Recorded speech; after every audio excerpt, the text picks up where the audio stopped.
President Obama's favorite novelist, Toni Morrison, once famously told a newspaper in London that she wanted to see a white man convicted for raping a black woman. Well, that's very rare because the ratio of black on white rape to white on black is about 5,000, 10,000, 20,000 to 1. Just like these two stories. She also tells us that he cut off part of some of her fingers, and this will no doubt make it difficult for this graphic designer to work for quite some time. Late Thursday night at about 3 a.m., I woke up and found a man in my apartment. Last week, Lee Collins says she was brutally attacked in her Santa Monica apartment by a suspected home invasion robber. Police say 25-year-old Rashad Harris broke into her ground floor apartment through a window. He held me at knife point and wanted money.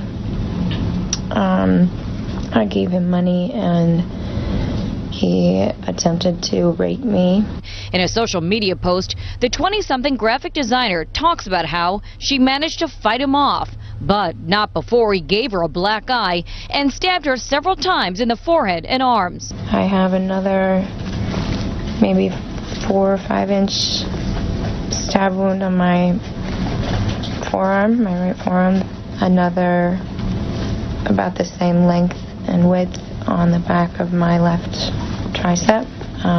One stab injury to my left elbow that went down to the bone and cut through the tendon. She says he also cut off part of her left ring finger and pinky. But the doctors were able to reattach the tendons and the blood vessels on both of those, and I'm gaining feeling back on those every day. Police tell us they arrested Harris a few days after the attack. They say Harris, who's a pro-Lee, left behind a trail of blood and other evidence, which helped detectives identify him quickly.